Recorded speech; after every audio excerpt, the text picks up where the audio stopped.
So, good morning, everyone. Welcome once again to your own study platform, civil engineering by Ajay Sharma. और आज भी हम अपने मिक्स्ड पीवाईक्यू की जो सीरीज है उसको स्टार्ट कर रहे हैं। एक सीरीज आपकी जो अश्विनी सर की तरफ से स्टार्ट की गई है and one is going to be start by me. हाँ जी, वेरी वेरी गुड मॉर्निंग भाई सभी को। चलिए भाई, फर्स्ट क्वेश्चन का जल्दी से आंसर करेंगे सभी। बताओ भाई, which of the following scale is the largest. बताओ भाई, ये सर्वे का क्वेश्चन है भाई। लार्जेस्ट स्केल बताओ इनमें से कौन सा होगा। लार्जेस्ट स्केल बताएंगे वे सभी जल्दी।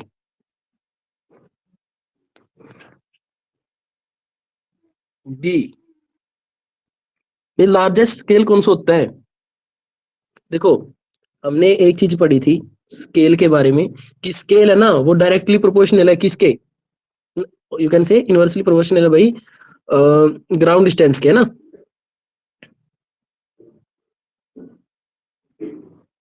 ग्राउंड डिस्टेंस की क्या है भाई, इनवर्सली प्रोपोर्शनल है। अब ग्राउंड डिस्टेंस जहां पे बड़ी वहां पे क्या भाई, वहां पे स्केल छोटा, और जहां पे ग्राउंड डिस्टेंस छोटी वहां पे स्केल बड़ा। देखो भैया, अब इसमें क्या करते हैं भाई, स्केल को डिटरमाइन करने के लिए हम किस में कन्वर्ट करते हैं, हम कन्वर्ट करते हैं भाई आरएफ में।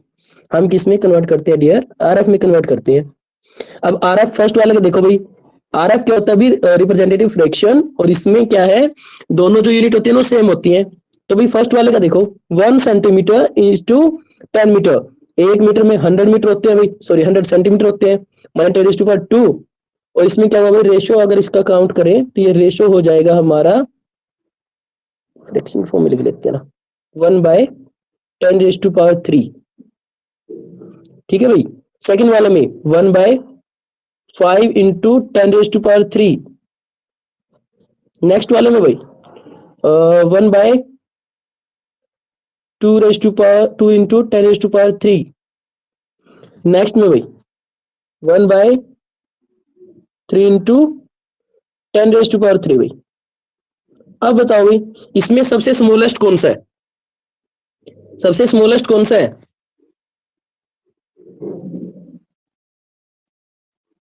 जो सबसे स्मॉलेस्ट फ्रैक्शन है, मतलब ग्राउंड डिस्टेंस सबसे छोटी कौन सी है, सबसे ग्राउंड डिस्टेंस है वो सबसे छोटी कौन सी है?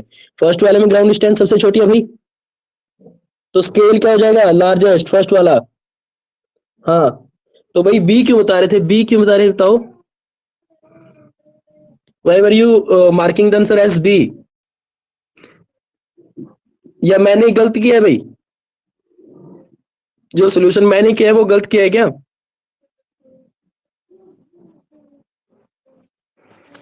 हाँ जी, क्लास को इंटरेक्टिव बनाओ भाई एक तो।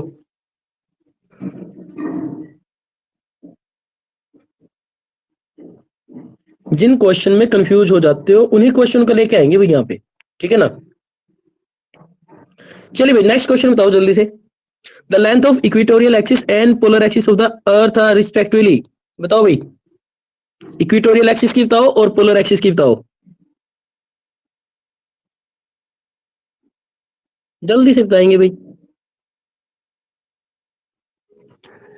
एवरीवन आंसर फास्ट भाई, जल्दी से आंसर करेंगे भाई सभी, फास्टली आंसर करेंगे सभी जल्दी से। स्क्रब कर देता हूं, रुको मैं।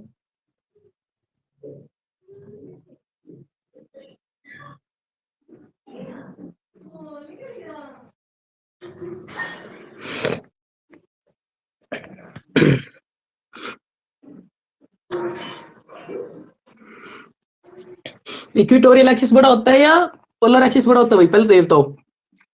डिस्टेंस में भी कंफ्यूज हो रहे हो ना, बताओ।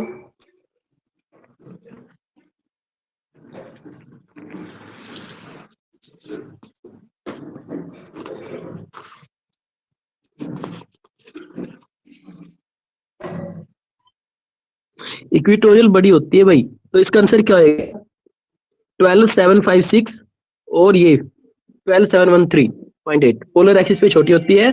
देखो ना, अर्थ की शेप क्या होती है भाई, अर्थ की शेप आपकी, शेप देखते हैं इसमें अगर कोई शेप मिलती है आपकी, वो बताते हैं अभी। देखो भाई, अर्थ की शेप आपकी ये होती है भाई, ओब्लोएट ओब्लेट स्फीरोइड भाई, ओब्लेट स्फीरॉइड होती है ना, तो यहाँ पे आप क्लियरली देख सकते हो जो आपकी इक्वेटोरियल डिस्टेंस है वो किससे ज्यादा है भाई, आपकी पोलर डिस्टेंस से ज्यादा है। पोलर डिस्टेंस से ज्यादा है तो आपको क्या होगा भाई, जो आपकी ये वाली डिस्टेंस है ये है आपकी 12,756 किलोमीटर, और जो आपकी पोलर एक्सिस की जो डिस्टेंस होती है वो होती है भाई आपकी 12,713 किलोमीटर। नियरली 45 किलोमीटर का डिफरेंस पड़ता है भाई, नियरली 45 किलोमीटर का पड़ता है, ठीक है ना। चलिए भाई नेक्स्ट कंसेप्ट बताओ जल्दी से। The survey in which earth curvature is considered is known as, very very important, very very easiest question भाई, सबसे इजी क्वेश्चन, कोई भी इसको गलत मार्क नहीं करेगा और सभी आंसर करेंगे भाई, चाहे कोई गलत करो चाहे सही करो, आंसर सभी का आना चाहिए। विजेंद्र, अंकुर, आंसर फास्ट भाई,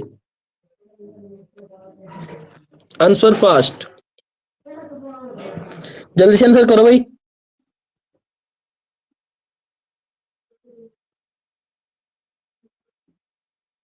हाँ जी, बिल्कुल सही है भाई। आंसर क्या होगा भाई, जियोडेटिक सर्वेइंग। आपको पता है जहां पे आपका जो अर्थ कर्वेचर कंसीडर किया जाता है वो जियोडेटिक सर्वेइंग कहलाता है, और जो आपका जहां पे अर्थ का जो कर्वेचर वो कंसीडर नहीं किया जाता भाई वो प्लेन सर्वेइंग कहलाता है। देखो वैसे भाई एरिया अगर आपका 250 किलोमीटर स्क्वायर से लेस है उसको कंसीडर करते हैं भाई प्लेन सर्वे, उसको कंसीडर करते हैं हम plane survey. But if the area is greater than 250 kilometre square, in that case the survey is known as, और उस एरिया का सर्वे अगर हम करेंगे उस सर्वे क्या बोलेंगे भाई, जियोडेटिक सर्वे। बट जो आपके सर्वे ऑफ इंडिया ने भी आपकी जो आपका डाटा दिया है उसने क्या बोला भाई, 195.5 से 195.5 किलोमीटर स्क्वायर से अगर आपका लेस है then it is termed as plane surveying, और अगर ग्रेटर है भाई तो उसको क्या बोलेंगे भाई, जियोडेटिक सर्वेइंग। और सिंपल डेफिनेशन क्या कहती है भाई, सिंपल डेफिनेशन कहती है कि अर्थ का कर्वेचर अगर कंसिडर कर रहे हो तो आपका जियोडेटिक सर्वे है, अगर अर्थ का कर्वेचर कंसिडर नहीं कर रहे हो भाई तो आपका क्या है, प्लेन सर्वे है। नेक्स्ट बताओ भाई, नेक्स्ट क्वेश्चन का आंसर बताओ, question number 4, answer fast for question number 4 भाई।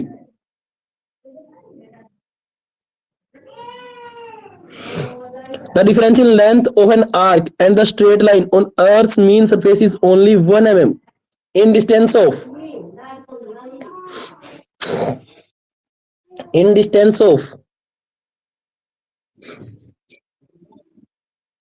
हाँ जी, तो इसका आंसर क्या होगा, इसका आंसर होगा आंसर नंबर ए 1.2 किलोमीटर। भाई 1.2 किलोमीटर की रेंज तक कितना होता है आपका, जो आपका स्ट्रेट लाइन होती है और जो आर्क होती है भाई उनमें जो डिफरेंस होता है ना भाई वो 1 mm का होता है, और कितनी डिस्टेंस पे होता है वो 1.2 किलोमीटर की डिस्टेंस पे होता है। क्लियर है भाई सभी को। आंसर देखो, फर्स्ट का ए था भाई, सेकंड का बी था, और थर्ड में हमने डी मार्क किया था, और फोर्थ का ए मार्क है भाई, ठीक है ना। क्लियर आंसर सभी को भाई। नेक्स्ट क्वेश्चन पे चलते हैं जल्दी से। ये बताओ भाई, the sum of interior angle of a geodetic figure laid on a surface differ from the corresponding plane figure to the extent on 1 second for about dash kilometre square kilometre area भाई। बताओ जल्दी से कितने kilometre area पे होता है अभी आपका ये, जो आपकी ये लगा लो भाई, आपकी प्लेन ट्रायंगल होती है और आपकी स्फेरिकल ट्रायंगल होती है, उसमें 1 सेकंड का डिफरेंस आएगा एंगल में, कितने एरिया के लिए आएगा भाई।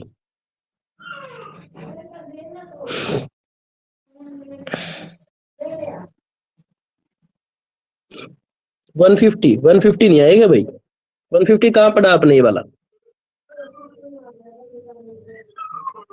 180। रुको, इसको वेरीफाई कराता हूँ थ्योरी से। आपका जो थ्योरी का पोर्शन हमने करवाया था ना उसको कराते हैं थ्योरी से, रुको अभी देखते हैं, ताकि आपके मन में कोई भी डाउट ना रहे भी 1 भी%।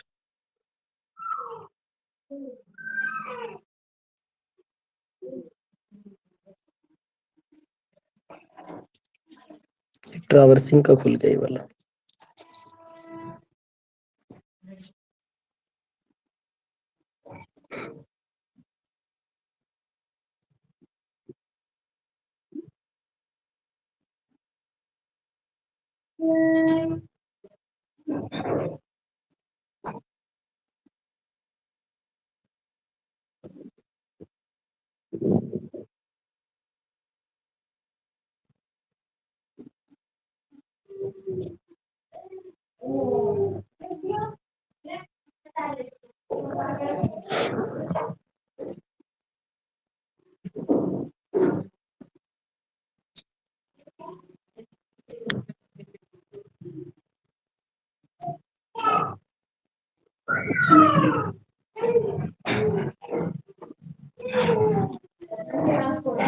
देखो भाई स्क्रीन विजिबल लगे सभी को।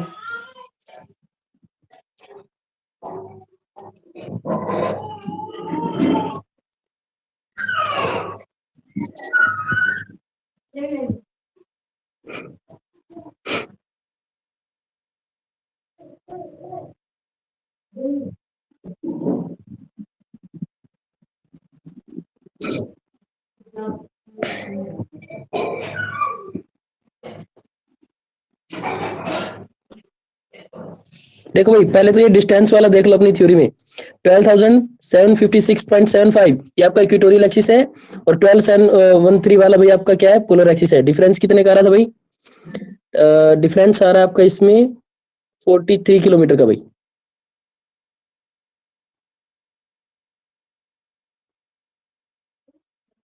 नेक्स्ट भाई ये आपकी जो सर्वे की है, आपने सर्वे ऑफ इंडिया ने आपका डाटा दे रखा है।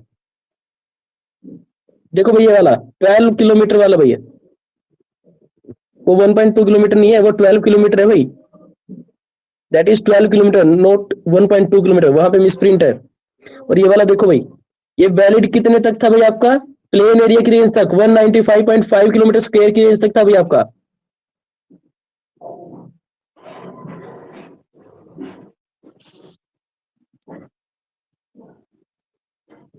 कहाँ पे ठीक है भाई? कोई नहीं, देखते हैं। मैं आपको जस्ट ये बता रहा हूँ, देखो जो 1 सेकंड वाला आपका डिफरेंस आ रहा है ना, वो कितने एरिया तक आ रहा है आपका? 195.5 किलोमीटर स्क्वायर। 150 क्यों मार्क कर रहे हैं फिर आप?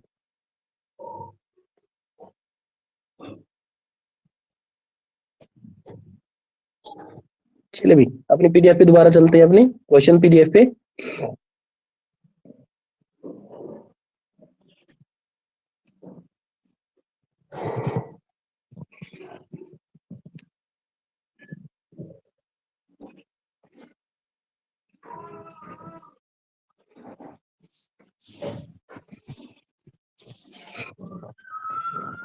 ठीक है भाई, ये 1 mm का 1.2 किलोमीटर पे आएगा, वो 10 mm है वहां पे।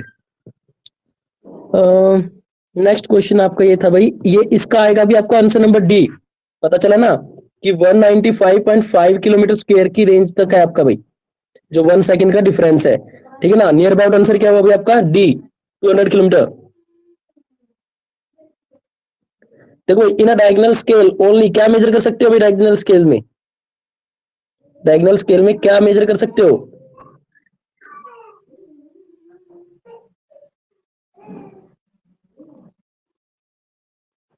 सी। हाँ जी बिल्कुल, क्यों कर सकते हैं? क्योंकि भी देखो भाई, जो आपका डायगोनल स्केल होता है, डायगोनल स्केल में आप 3 यूनिट्स को शो कर सकते हो। सबसे पहले तो ये लगा लो भाई, उसका यूनिट होगी, यूनिट का 10th हो गया भी, और 10th के बाद उसका भाई 100th हो गया। ठीक है ना, तो 3 चीजें आप शो कर सकते हो भाई।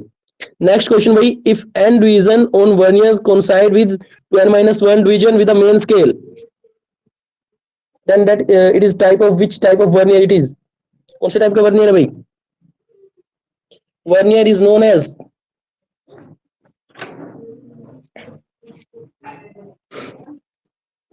विजेंद्र आंसर करो भाई जल्दी से, फास्टली आंसर करेंगे भाई।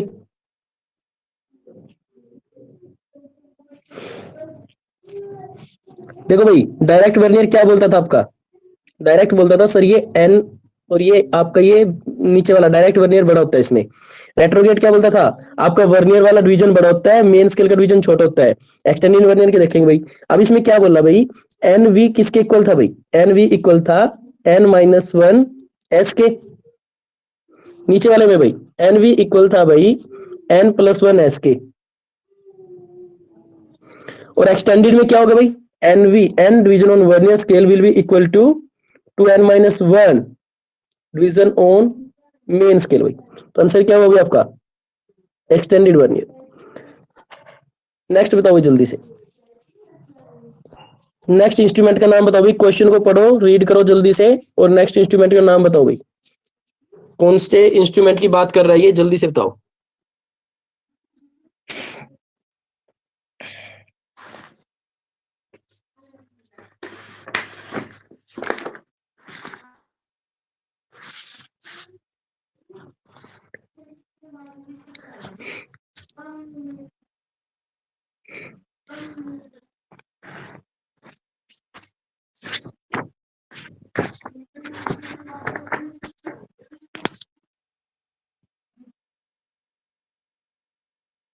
पेडोमीटर,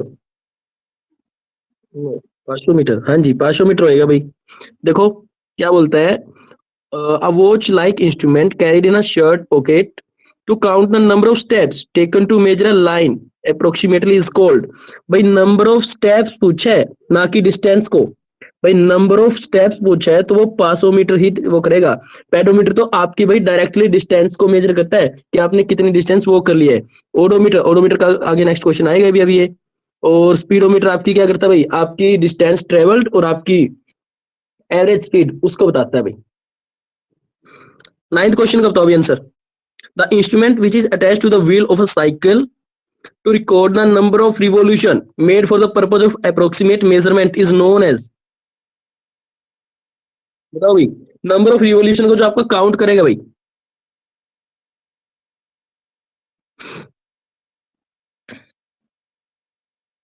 हाँ जी बिल्कुल सही भी, उसको क्या बोलेंगे भाई, उसको बोलेंगे ओडोमीटर। देखो भाई ये रहा आपका ये वाला ऑप्शन, ओडोमीटर बोलेंगे इसको। टेंथ क्वेश्चन का बताओ भाई, which one of the following is not used in setting perpendicular. जो परपेंडिकुलर ऑफसेट को ड्रॉ करने के लिए आपका कौन सा इंस्ट्रूमेंट यूज नहीं होगा। परपेंडिकुलर ऑफसेट ड्रॉ करने के लिए इनमें से कौन सा इंस्ट्रूमेंट यूज नहीं होगा। Line ranger. लाइन रेंजर क्यों नहीं होगा भाई, लाइन रेंजर क्यों नहीं होगा, किसके लिए होता है लाइन रेंजर, इंटरमीडिएट पॉइंट को मार्क करने के लिए होता है भाई, ठीक है ना। क्रॉसस्टाफ से क्या करते हैं भाई, 90 डिग्री, ओपन क्रॉसस्टाफ से करते हैं भाई 90 डिग्री, फ्रेंच क्रॉसस्टाफ से 45 डिग्री एंड 90 डिग्री बोथ। और भी आपका एडजस्टेबल क्रॉसस्टाफ से आप क्या कर सकते हो भाई, एनी एंगल कर सकते हो, एनी एंगल आप ड्रॉ कर सकते हो। ऑप्टिकल स्क्वायर और प्रिज्म स्क्वायर दोनों से क्या करते हो भाई, 90 डिग्री का एंगल ड्रॉ करते हो, ठीक है ना। और आपका जो ऑप्टिकल स्क्वायर है वो भाई डबल रिफ्लेक्शन के आपके प्रिंसिपल पे वर्क करता है। नेक्स्ट क्वेश्चन बताओ जल्दी से, नेक्स्ट क्वेश्चन का आंसर बताइए जल्दी से। At a place magnetic declination भाई 10 डिग्री ईस्ट है, magnetic bearing of the line क्या है भाई 75 डिग्री। ट्रू बीरिंग बताओ भाई, ट्रू बीरिंग बताओ क्या होगी। इसने बोला है कि डेल्टा जो आपको होता है ना मैग्नेटिक डिक्लिनेशन, डेल की वैल्यू दे रखी है अभी इन्होंने 10 डिग्री ईस्ट, और जो आपका मैग्नेटिक बीरिंग है भाई वो आपकी है 75 degree. So what will be the true bearing. देखो भाई इसके लिए हम क्या करते हैं, हम अपना एक्सिस ड्रॉ करते हैं। इसने बोला कि सबसे पहले हम डिक्लिनेशन को मार्क करते हैं भाई, कि आपका जो डिक्लिनेशन क्या होता है, जितने एंगल से आपका जो मैग्नेटिक जो आपका ट्रू मेरिडियन है ना, वो मैग्नेटिक मैग्नेटिक ऑब्जेक्ट की तरफ शिफ्ट हो जाता है और नया एक्सिस बना लेता है, उसको बोलते हैं मैग्नेटिक मेरिडियन। अब ये मैग्नेटिक मेरिडियन भाई ईस्ट की तरफ है और कितना है भाई 10 डिग्री है, माने 10 डिग्री है सर। और इसने क्या किया भाई, इसने क्या किया, एक लाइन से जो पार्टिकुलर लाइन है उससे इसकी बीयरिंग कितनी दे रखी है, ये मैग्नेटिक नॉर्थ है आपका, ये मैग्नेटिक साउथ है, और इसकी जो पार्टिकुलर लाइन है उससे जो बीयरिंग है वो 75 डिग्री दे रखी है। अब ये बोलता है कि सर ये बताओ मैं ट्रू बीयरिंग क्या होगी, ये तो ट्रू नॉर्थ तो यहाँ पे है, ट्रू साउथ यहाँ पे है, तो दोनों को जब ऐड कर देंगे, दोनों को भी ऐड कर देंगे, क्या आ जाएगी आपकी, ये वाली आ जाएगी आपकी ट्रू बीयरिंग। ट्रू बीयरिंग क्या हुई आपकी, 75 में 10 डिग्री ऐड किया तो आपकी 85 डिग्री, 85 डिग्री आ जाएगी आपकी भाई ट्रू बीयरिंग, ठीक है ना। इसको रिड्यूस बीयरिंग में चेंज करो भाई, ट्रू बीयरिंग आपकी 85 डिग्री दे रखी है, whole circle bearing, whole circle bearing आपकी 85 डिग्री दे रखी है। इसको चेंज करो आपकी रिड्यूस्ड बीयरिंग में, क्वाड्रेंटल बीयरिंग में चेंज करो भाई इसको जल्दी से। क्वाड्रेंटल बीयरिंग में क्या हम बोल सकते हैं भाई, north 85 degree, east, can we say that. हाँ जी बिल्कुल सही है। अगर ये वाला क्लियर है तो नेक्स्ट क्वेश्चन को जल्दी से अटेम्प्ट करो भाई, attempt next question. 12th question को करो भाई, और आपका कौन से जो आपका स्टेशन है वो अफेक्टेड है लोकल अट्रैक्शन से, वो बताएंगे जल्दी से। फोर व्हीलिंग बैक व्हीलिंग दे रखी है भाई लाइंस की, आपको क्या बताना है, आपको बताना है कि कौन से स्टेशन अफेक्टेड है लोकल व्हीलिंग लोकल अट्रैक्शन से।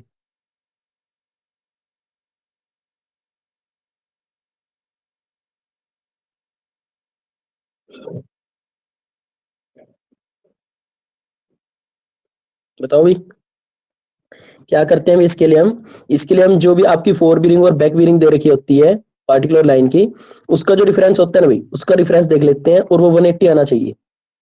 उसका डिफरेंस देख लेते हैं कि इस लाइन का पर्टिकुलर लाइन की अगर फोर बीरिंग और बैक बीरिंग है ना, अगर वो आपकी 180 डिग्री डिफरेंस आ रहा है, माने कि जो भी स्टेशन होंगे भी वो फ्री फ्रॉम लोकल अट्रैक्शन होंगे।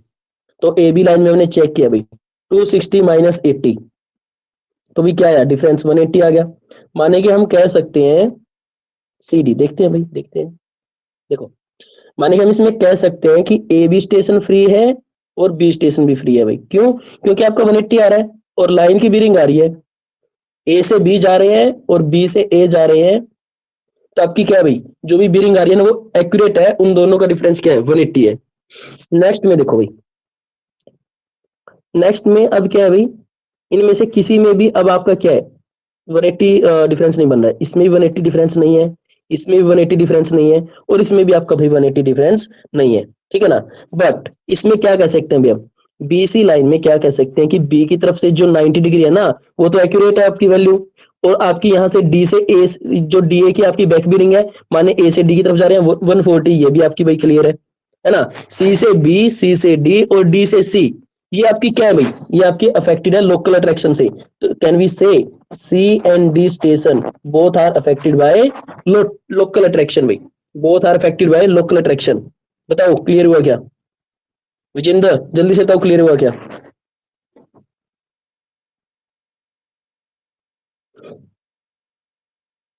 हाँ जी, सोनू को क्लियर है। विजेंद्र बताओ जल्दी से भाई। चलो भाई नेक्स्ट क्वेश्चन को ट्राई करो तभी, नेक्स्ट क्वेश्चन ट्राई करेंगे भाई। नेक्स्ट क्वेश्चन बोलता है भाई आपका curvature correction for refraction is approximately,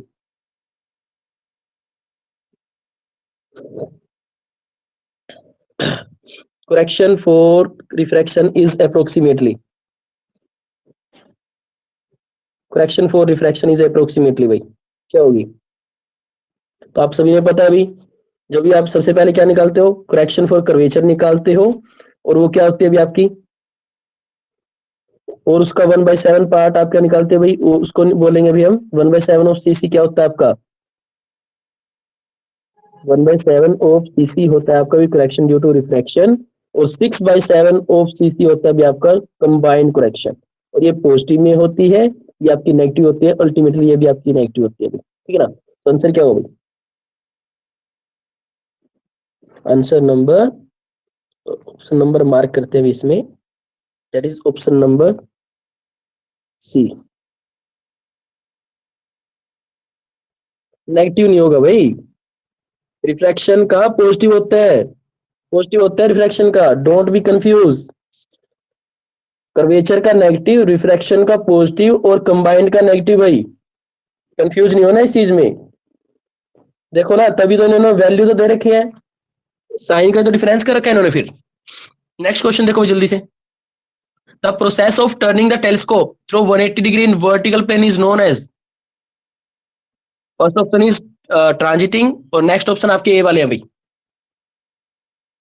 plunging, reversing, any of the above, any one of the above, बताओ भाई।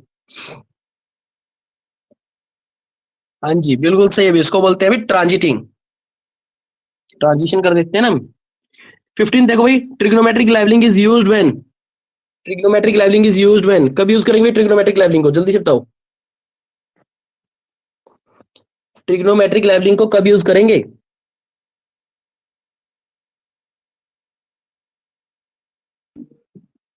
Base of the object is not accessible, नहीं भाई नहीं, बेस तो एक्सेसिबल है भाई उसका, बेस एक्सेसिबल। ट्रिग्नोमेट्रिक लेवलिंग देखनी क्या इसमें, देखो हमारा टावर कुछ ऐसा टावर था हमारा, हम यहाँ से इंस्ट्रूमेंट देख रहे थे, ये हमारा इंस्ट्रूमेंट था, यहाँ पे इंस्ट्रूमेंट रख के हम देख रहे थे, जब भाई बेस एक्सेसिबल था तभी तो देख रहे थे, ये कुछ यहाँ पे हमारा मार्क था, फिर ये ऐसे यहाँ पे डिस्टेंस मार्क कर रहे थे, फिर हम टेन थीटा से ये वाली मार्क की थी हमने, है ना, हमारी हाइट ऑफ इंस्ट्रूमेंट आ गई थी इतनी, तो भाई हाइट ऑफ इंस्ट्रूमेंट में फिर हमने ये वाली ऐड की थी, और ये कैसी आई थी भाई हमारी, हमने ये वाली डिस्टेंस डी निकाली थी, है ना, और ये लगा लो भाई एच है, तो एच क्या हुई थी भाई, h by d, h by d is equal to हमारा क्या था भाई, टेन थीटा था, टेन थीटा था भाई, है ना, और एच की वैल्यू क्या निकली थी भाई हमारी फिर डी टेन थीटा, एच निकली थी भाई हमारी डी टेन थीटा। तो भाई डी जब तक एक्सेसिबल नहीं होगा तो कैसे निकाल लेंगे, तो यही तो है बेस, ही बेस वैल्यू तो है ये वाली डी, ठीक है ना। तो h equal to d tan theta ये निकाला था हमने, और ये आपके हाइट ऑफ इंस्ट्रूमेंट में जब आपने ऐड किया था, हाइट ऑफ इंस्ट्रूमेंट में जब आपने एच को ऐड किया था तो आपका टॉप पॉइंट ये आर एल आ गया था भाई आपका ये वाले सी पॉइंट का, ठीक है ना। तो भाई जब बेस एक्सेसिबल होगा, बेस एक्सेसिबल होगा तभी तो उसमें करेंगे। तो आंसर क्या है इसमें, बेस इज एक्सेसिबल,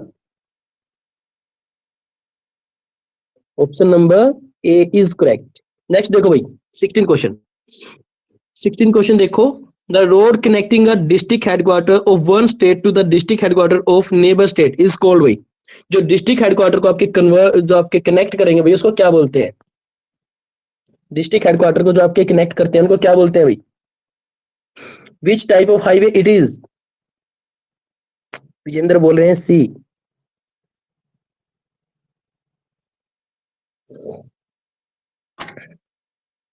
सोनू बोल रहे हैं बी। तो सोनू नेशनल हाईवे की डेफिनेशन क्या कहती है फिर, नेशनल हाईवे की डेफिनेशन क्या कहती है, कौन से रोड होते हैं भाई आपके जो किस चीज को कनेक्ट करेंगे आपके, नेशनल हाईवे किस चीज को कनेक्ट करते हैं,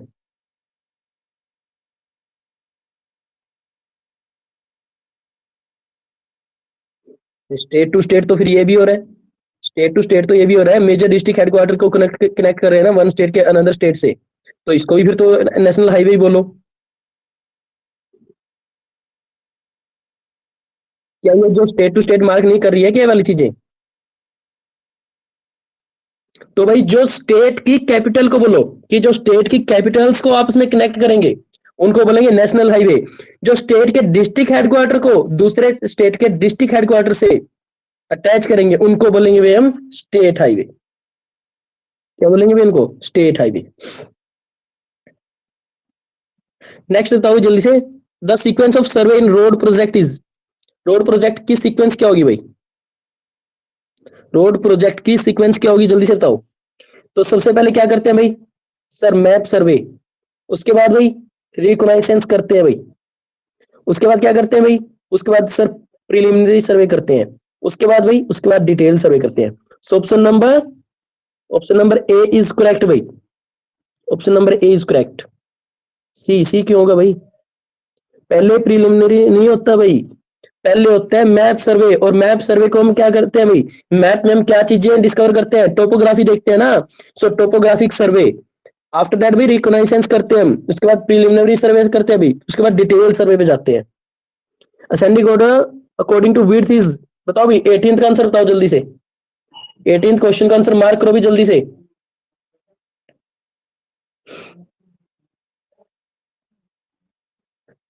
सबसे पहले कौन सी विड्थ आती है अभी आपकी, उसके बाद कौन सी वाली आती है आपकी, एंड फाइनल कौन सी होगी, जल्दी जल्दी से मार्क करो। ए बोल रहे हैं,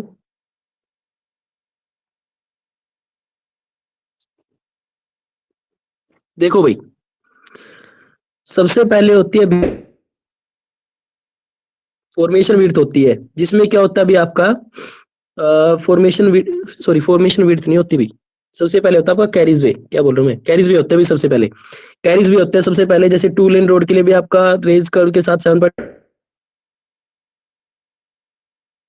शोल्डर ऐड होते हैं, शोल्डर ऐड होते हैं, तो शोल्डर के साथ ऐड होने के बाद भी आपका ये क्या बन जाता है, देखो फिर आपके शोल्डर ऐड होते हैं, शोल्डर ऐड होने के बाद ये आपकी कहलाती है अभी आपकी फॉर्मेशन विड्थ, क्या कहलाती है अभी आपकी ये कैरिज वे। और उसके बाद में आपका ये लगा लो भाई रोड लैंड बाउंड्री जब आपकी अटैच हो जाती है, रोड लैंड बाउंड्री जब आपकी अटैच हो जाती है, जहां तक आप क्या करते हो भाई, कोई भी टेम्परेरी कंस्ट्रक्शन भी नहीं कर सकते भाई, जहां पे केवल एग्रीकल्चर वगैरह कर सकते हो केवल, उसको बोलते हैं भाई राइट ऑफ वे, उसको बोलते हैं राइट ऑफ वे। तो इसके अकॉर्डिंग ऑप्शन कौन सा हुआ भाई, option number D is correct. Ascending पूछे भाई, असेंडिंग ऑर्डर माने कि बढ़ता हुआ, सबसे पहले कम वेट फिर ज्यादा वेट फिर ज्यादा वेट, असेंडिंग देखो ना, असेंडिंग बढ़ता हुआ ऑर्डर पूछा है, नीचे से ऊपर वाला क्या मतलब हुआ भाई इसमें। नेक्स्ट देखो भाई, नेक्स्ट क्वेश्चन देखो, base course of a road is built with, भाई बेस कोर्स किससे बनाते हैं, बेस कोर्स का मेन पर्पज होता है ड्रेनेज का। बेस और सब बेस का मेन जो आपका पर्पज होता है वो ड्रेनेज को आपको अक्कर करना होता है, ठीक है ना, ताकि आपकी मड पंपिंग ना हो भाई, आपके जो आपका सब ग्रेड लेवल है वहां पे जाके मड पंपिंग ना हो जाए, प्रॉपर ड्रेनेज के लिए यूज होता है। अब इसमें यूज क्या क्या करेंगे भाई? जीएसबी मतलब ग्रेवल सैंड एंड सिल्ट।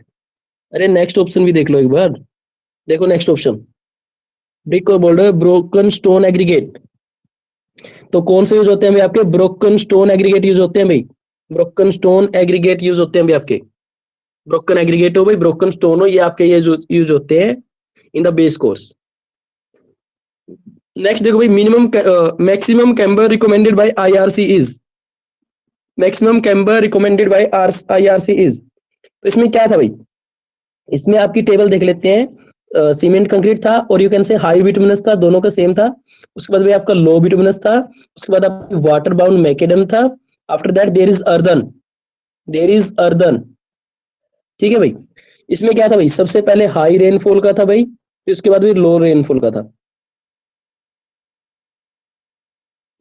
इसमें क्या था भाई, 2.5, 3 एंड 4।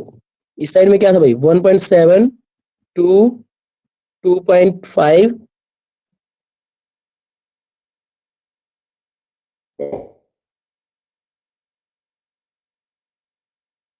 मैक्सिमम पूछा, तो मैक्सिमम क्या हुआ इस केस में, कैन वी से दैट? अब ये हाई और लो का इसने नहीं पूछा ना, रेनफॉल का इसने नहीं बताया कि हाई रेनफॉल है और लो रेनफॉल है, बट इसने मैक्सिमम पूछा। तो भाई मैक्सिमम तो इन सब में सबसे बड़ा कौन सा है? 4% होगा ना। So our answer is as per IRC the maximum, कर लेते हैं इसको। So as per IRC, the maximum camber provided is 4%. Okay. Next देखो भाई, in geometric design of road, height of sight distance of a driver is taken as dash above the road। नहीं लेते हैं भाई, जल्दी से बताओ। हाइट ऑफ साइट जो लेते हैं भाई, ड्राइवर हाइट बोल दो इसको। You can say that it is driver height. Driver height कितनी लेते हैं भाई, ये बता दो जल्दी से। ड्राइवर हाइट आपकी कितनी लेते हैं?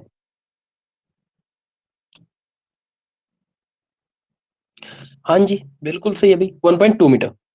नेक्स्ट देखो भाई, length of vehicle control the design of, भाई लेंथ ऑफ व्हीकल आपकी वो किस चीज को किस डिजाइन को आपकी कंट्रोल करती है भाई? Length vehicle control the design of, gradient को भी करेगी, कैम्बर को भी करेगी, ओवरटेकिंग डिस्टेंस को करेगी, भी सारी की सारी चीजों को करेगी। Option B is correct. Next देखो भाई, length of the transition curve is decided on the basis of, on the basis of, बताओ भाई जल्दी से। Length of transition curve decided on the basis of,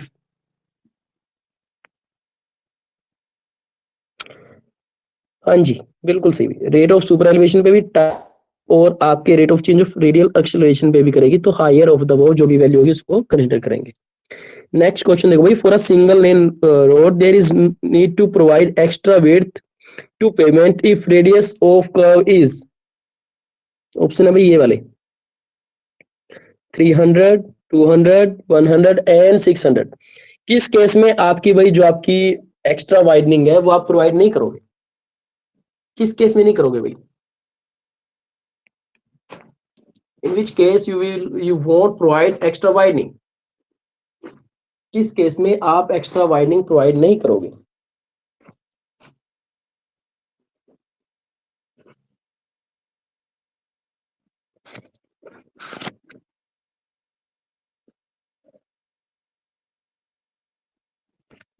हाँ जी बिल्कुल सही भी, 300 मीटर से ज्यादा जब आपकी रेडियस होती है तो आप एक्स्ट्रा वाइडनिंग प्रोवाइड नहीं करते हो।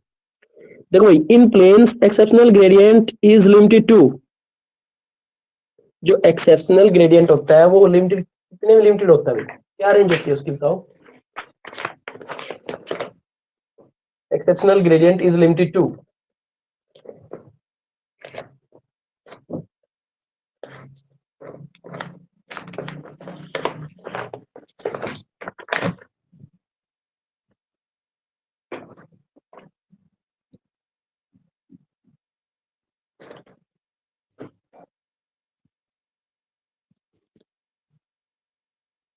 बताओ भाई, जल्दी से मार्क करो। Exceptional gradient is limited to.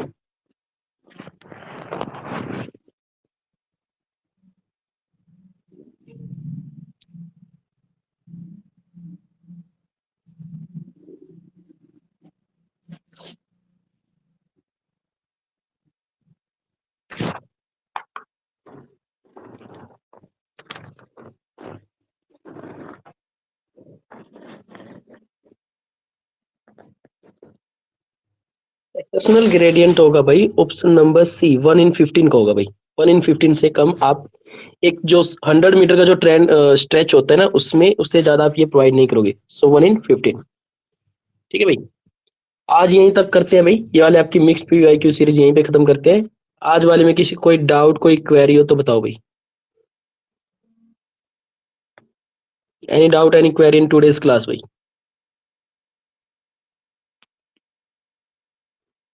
बताओ भाई, कोई डाउट कोई क्वेरी आज वाली क्लास में, जल्दी से बताओ। ओके, विजेंद्र आप बताओ, कोई डाउट कोई क्वेरी है क्या? ठीक है भाई, अगर कोई डाउट कोई क्वेरी नहीं है तो हम क्लास को यहीं पे फिनिश करते हैं। Okay, thank you everyone to join this class. Have a good day. और एक और चीज बताओ भाई, सोनू आप बता रहे थे एग्जाम का 28th को, 28th को बता रहे थे। हाँ, तो आपका नोटिस क्यों नहीं आया अभी?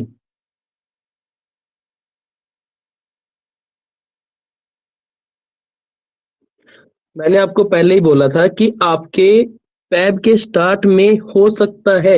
15 फैब तक मैंने आपको स्टार्टिंग बोला था कि 15 फैब तक बोला इन्होंने एग्जाम लेने को, बट जनवरी में तो बिल्कुल भी नहीं होगा। जनवरी में नहीं होगा भाई, कंफ्यूजन है इसमें। असिस्टेंट ड्राफ्टमैन वाला जो आपका आ रखा है अभी, वो देखना, उसमें है आपका, उसने उसमें तो होगा ना आपका, अप्लाई किया होगा अगर आपने, रेफरेंस में होगा ना आपकी वो वाला।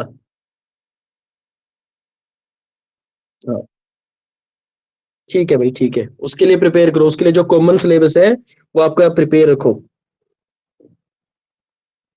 अरे ऑटोकैड बीटेक में तो पढ़ा होगा ना? बीटेक में आपने ऑटोकैड पढ़ा है ना? बोलो कि सर हमने बीटेक में पढ़ा है ऑटोकैड। बीटेक के फर्स्ट सेम में आपने ऑटोकैड पढ़ा नहीं क्या? एग्जाम दो, बाकी बाद में देखना, एग्जाम का एक्सपीरियंस होगा आपको। चलिए भाई, क्लास को फिनिश करते हैं और नेक्स्ट क्लास में मिलते हैं भी आपको जल्दी से फिर। Thank you everyone.